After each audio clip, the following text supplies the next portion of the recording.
Hello, welcome to Delhi veg kitchen. आज साग की रेसिपी लेकर के आई हूँ। आज ये सरसों का साग है और पालक के साग दोनों को मिक्स करके बनाऊंगी और आपको दिखाती हूँ कि किस तरह से साग कितनी इजीली बन जाता है। ये पत्ते जो हैं सरसों के साग के, उसको पहले तोड़ लेंगे, इसके डंठल को अलग कर देंगे। इसी तरह से सारे साग के पत्ते अलग कर लेंगे और डंठल को अलग करके, ताकि इसमें से सिर्फ साग ही निकले। डंठल से थोड़ा हार्ड हो जाता है साग। देख रहे हैं, सारा डंठल निकल गया है। अब हम पालक को भी इसी तरह से कर लेंगे। इसी तरह से पत्ते पालक के भी तोड़ करके और डंठल अलग करेंगे और इसी प्रोसेस से सारे साग को हम डंठल अलग करके सबको अच्छे से अच्छे अच्छे पत्ते को हम धोएंगे और काटेंगे। सबके डंठल को अलग करके सारे पत्ते को धो लिए हैं। धोने के लिए हम ये प्लास्टिक वाले जाली वाले जो टोकरी आता है उसी में धोए हैं। और सबको काटने के लिए ज़्यादा परेशानी होने की ज़रूरत नहीं है। आप चाहें तो इसको ऐसे ही कुकर में डाल सकते हैं, क्योंकि कुकर में डालने से सारे साग गल जाता है। और ज़्यादा बारीक भी नहीं काटना है, जैसे तैसे आप काट देंगे, कोई दिक्कत नहीं है। ज़्यादा प्रॉब्लम यही होता है कि हम साग को बारीक काटें तभी साग अच्छा बनेगा, तो ऐसा नहीं है। इसको कुकर में डाल देंगे और इसी प्रोसेस से सारा साग को हम काट लेंगे। सारे साग को हम इसी तरह काट लेंगे। आप किसी भी तरह काट सकते हैं। यदि काटने का कोई व्यवस्था नहीं हो तो आप नहीं भी काटें, आप ऐसे भी पत्ते को कुकर में डाल सकते हैं, क्योंकि बाद में हमको इसको मिक्सी में ही पीसना है, तो कोई दिक्कत नहीं होगी। यदि यदि डंठल होता है तो फिर दिक्कत हो जाता है। तो डंठल तो है नहीं, सिर्फ पत्ते हैं, तो फिर कोई दिक्कत नहीं होगी पीसने में। सारे साग को इसी तरह हम काट लेंगे।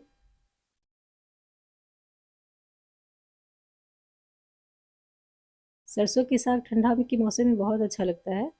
और 1 चम्मच नमक डाल देते हैं। ये पूरा कुकर भर गया है।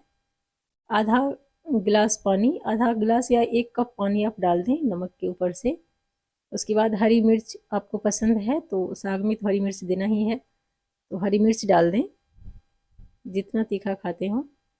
और उसके बाद हम इसको सेट करके चढ़ा देते हैं। हाई फ्लेम पर चढ़ाएं और इसको 7-8 सीटी लगने दें सबसे पहले। जब 7-8 सीटी लग जाएंगे उसके बाद ही बंद करें गैस को। खोल के देखते हैं कि किस तरह से पका है। एकदम से गल गया है, ये पूरी तरह गल गया। अब इसको हम मिक्सी के जार में डाल करके इसको पीस लेंगे। पीसने के बाद फिर हमें तड़का लगाना है। ये भाप की वजह से थोड़ा कैमरा में दिक्कत आ रहा है समझने में आपको, तो सारे साग निकाल लेते हैं। उसके बाद हम इसको पीसेंगे। आप चाहें तो इसको दबा दबा कर, स्मैशर से भी दबा करके आप यूज कर सकते हैं, खा सकते हैं, लेकिन मैं पीस देती हूँ इसको। और उसके बाद देखिए कि किस तरह से पीस गया है। ये पूरी तरह से पीस गया है। और हम इसको तड़का लगाने के लिए फ्लेम चढ़ाते हैं। तड़का लगाने के लिए हम पैन में तेल डाल करके इसको हम तड़का लगाएंगे। तेल गर्म होने के बाद आधी चम्मच जीरा और आधी चम्मच इसमें सरसों डालेंगे और 2 सूखी मिर्च डाल देंगे। सूखी मिर्च का फ्लेवर अच्छा आता है, इसलिए सूखी मिर्च डाल रहे हैं। और उसके बाद हम इसमें लहसुन डालेंगे। लहसुन 2 कली लिए हैं, तो 2 कली लहसुन डाल रहे हैं इसमें। और 1 प्याज है, प्याज मीडियम साइज का है।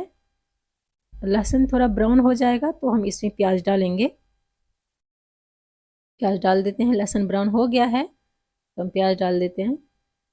अब इसको भी थोड़ा सा ब्राउन होना है, प्याज को भी ब्राउन करना है। तो प्याज को ब्राउन होने के बाद हम इसमें साग डालेंगे। थोड़ी सी नमक डाल देते हैं, क्योंकि नमक साग में तो है लेकिन प्याज में तो नमक नहीं है, तो इसलिए हम प्याज में थोड़ा सा नमक डाल दें। अब हम प्याज साग को भी इसी में डाल देते हैं। प्याज में ब्राउन हो चुका है प्याज, तो अब डाल करके इसको मिक्स कर देते हैं। साग तो पका हुआ है, तो इसको ज़्यादा देर पकाने की ज़रूरत नहीं है। बस हो गया, इसको बंद कर दें। तैयार हो गया साग बनकर। फ्लेम बंद कर देते हैं। अब इसको सर्व करके देखते हैं।